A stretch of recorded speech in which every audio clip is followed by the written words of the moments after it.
Hello, and welcome to episode 56 of Public Interest Podcast with your host, Jordan Cooper, where we interview politicians, activists, advocates, and others who seek to improve the state of the world. We're here today with Steve Silverman, former Montgomery County Council member and Director of the Economic Development Office for Montgomery County. How are you doing today, Steve? I'm great. Thanks for having me. Great. So the first question I'd like to ask you is, what are you currently doing, or what have you ever done to advance the public interest, and why? Well, I appreciate the opportunity to talk with you.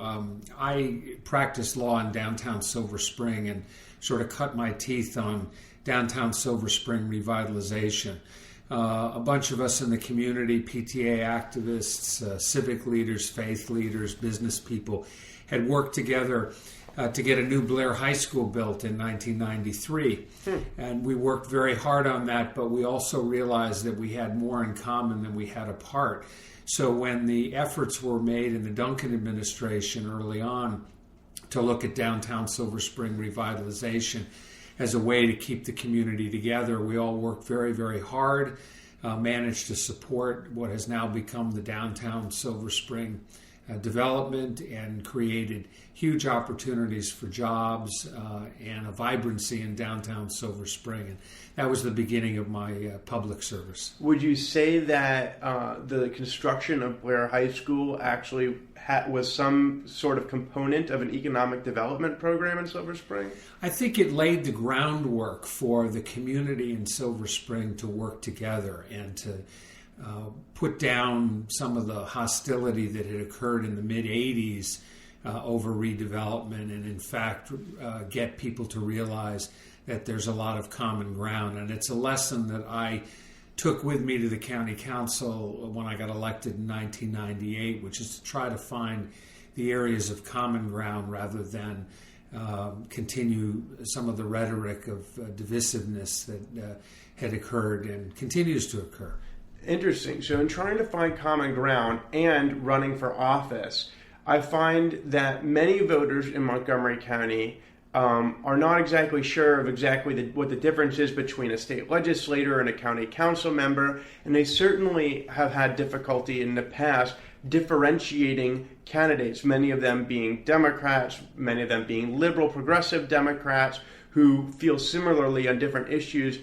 As a candidate, wouldn't you try to differentiate yourself from other candidates to get votes? But here, I heard you saying that you actually try to find common ground in the 1990s as you ran for office. So what happened there? Well, I think what happened is that relationships are really what create the basis, I think, for successful campaigns for public office.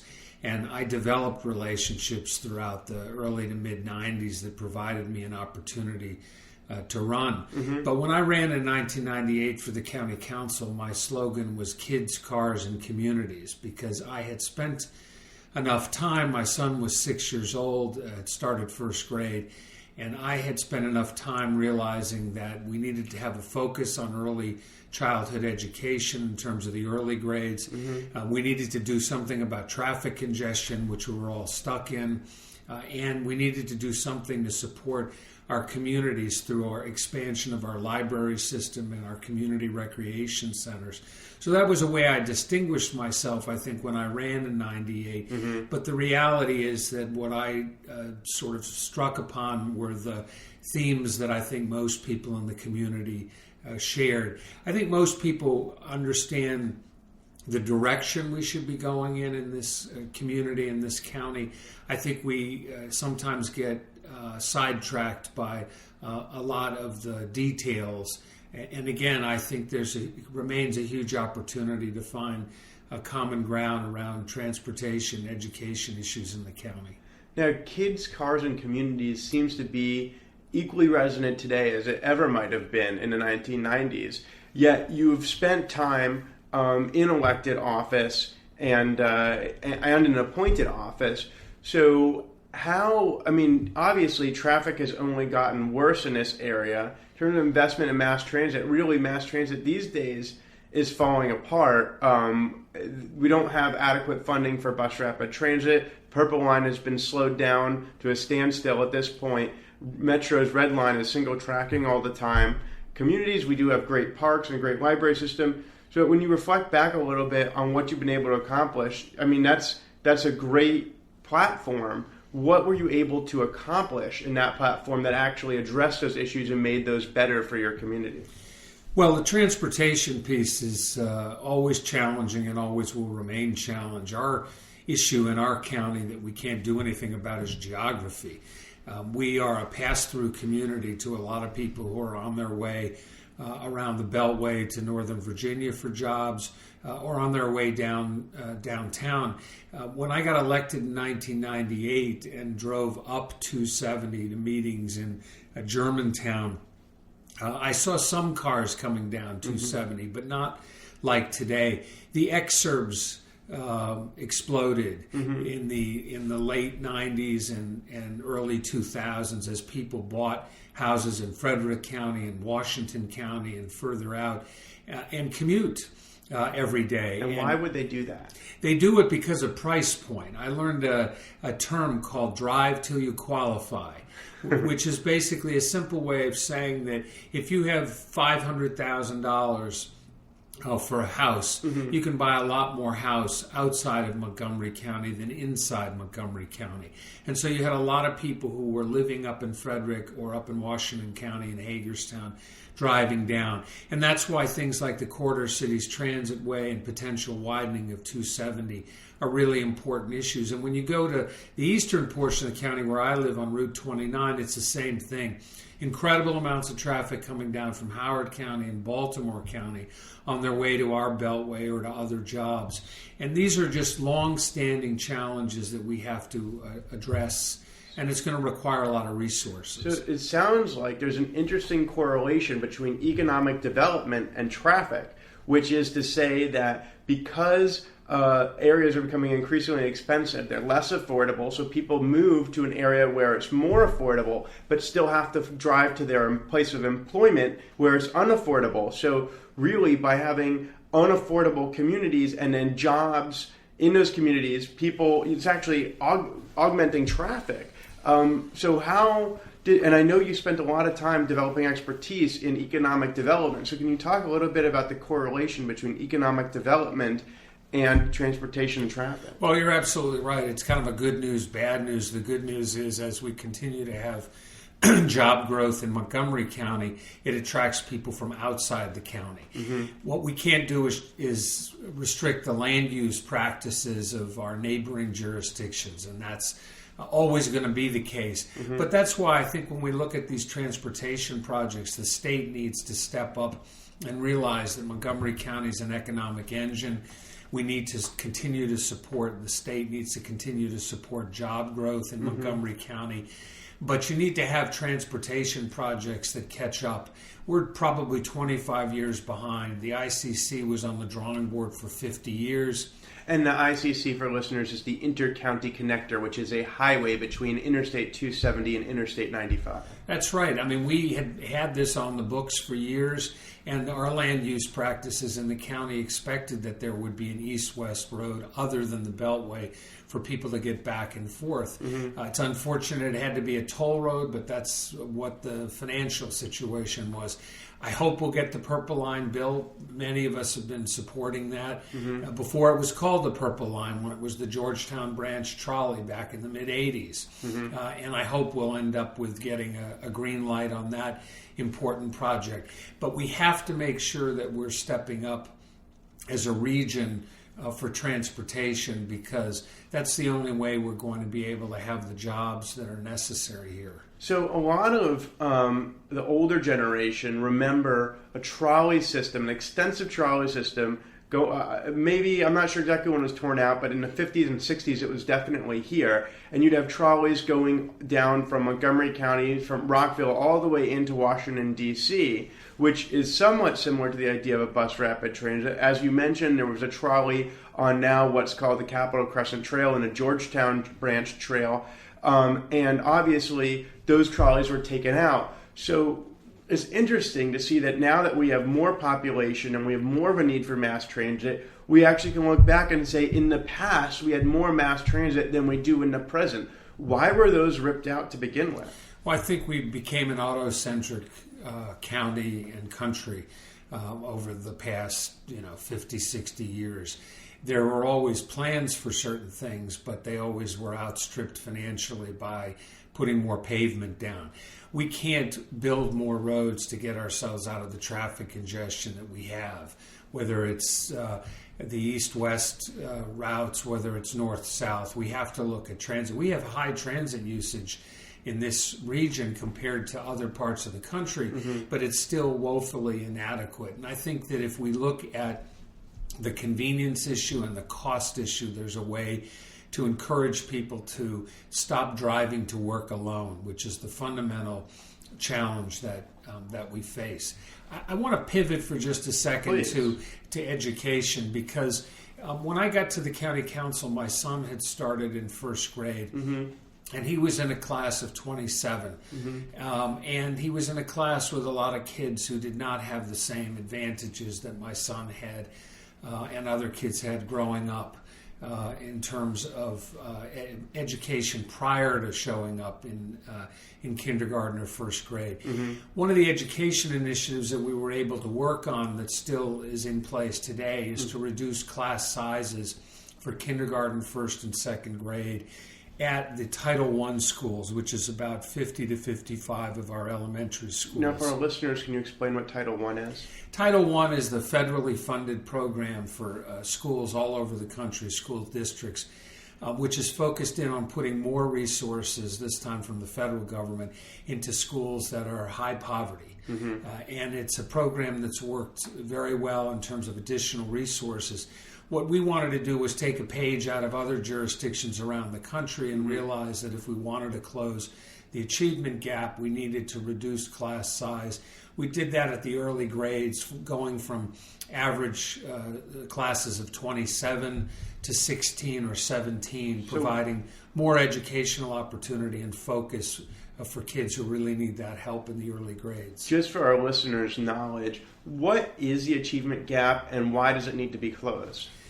The achievement gap is a term that was coined many years ago that basically describes the test differential, usually showing up starting in the early grades in elementary school, going through high school. Differential between Asian and white Americans and African American and Latino students. And that gap really has been a chasm in terms of looking at some of the data points where you've got 70-75% pass rates for white and Asian kids on some of these standardized tests, where it might be 40 or 45% with African American and Latinos. It's not that all kids can't learn, it's whether there is enough educational opportunity and focus. And most of it is really driven not a function of race, but a function of poverty and economic opportunity.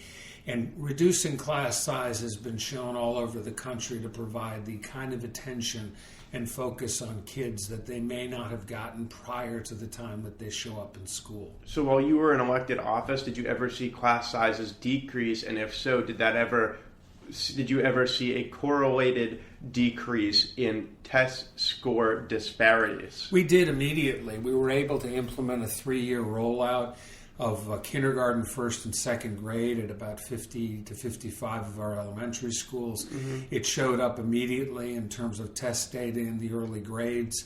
But I think we now need to move forward and look at pre-K programs. Kids learn literally from the very beginning.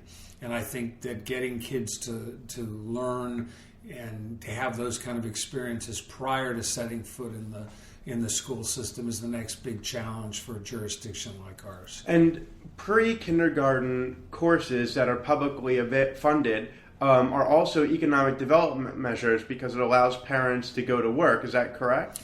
No question about it. And in addition, in terms of job opportunity, in terms of value of property, there's no question that a great education system translates into producing job opportunities and producing a good community. And that's been true all over the country. It's certainly been true here. And I think that's where our next big challenge is as a jurisdiction. We've got a very diverse community, economically, and that's certainly reflective in the changes in our school system in terms of the number of kids who are literally living in poverty under the federal standards.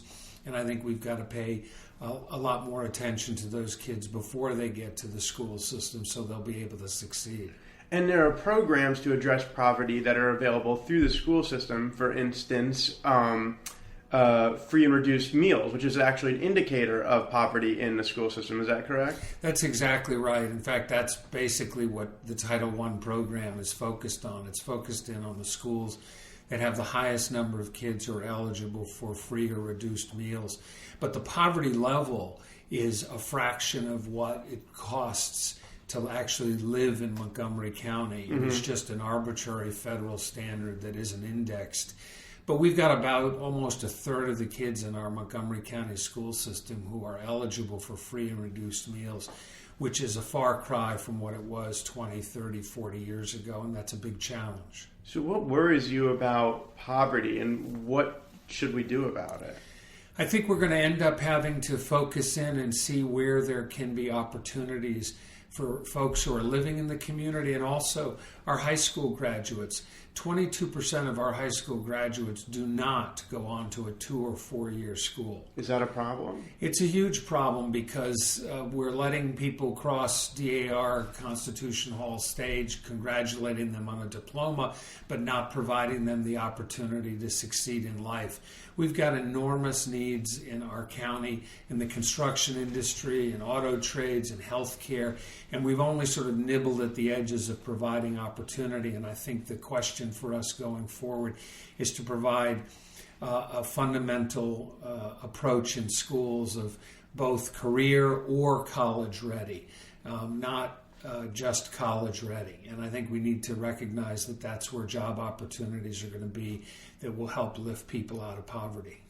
So you've spoken about having an interest in education and having had an interest in economic development. And you just mentioned just now that having kids graduate from school, they ought to be college ready or career ready. So I just want to reflect on the purpose of a public education in Montgomery County. Would you say that what is the purpose really? Is it to get, I guess it's to get some kids, is it to get all kids eventually ready to have a career? Or is it to prepare people to be citizens in our society? Or is there some other motivating factor that we're trying to achieve as an ultimate vision for education in our county? Well, I think it's just a matter of providing kids who are coming through our school system with the best opportunity for them to succeed. Mm-hmm. Not every kid is going to go to college. It's one of those secrets in Montgomery County. We like to think that we're Lake Wobegon, where all the kids are above average. The fact of the matter is that there are a lot of kids who are not college bound coming out of high school. It doesn't prevent them from going to college at a future point in time. But the concern that I think we should all have is setting up a school system that essentially suggests that if you don't go to college, you can't succeed. There are six-figure jobs in the construction industry and auto trades and healthcare. Plumbing and carpentry and electricians. Absolutely, but we don't focus in on that. And I think that other jurisdictions around the country have, in fact, done that. We've had certification programs in our school system for years. We just haven't had a focus on it and a recognition that we need to provide opportunity for people.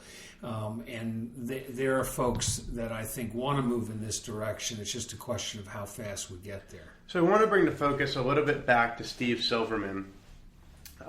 You mentioned that you originally got involved in schools, which led to your involvement in a revitalization of downtown Silver Spring, which is essentially economic development.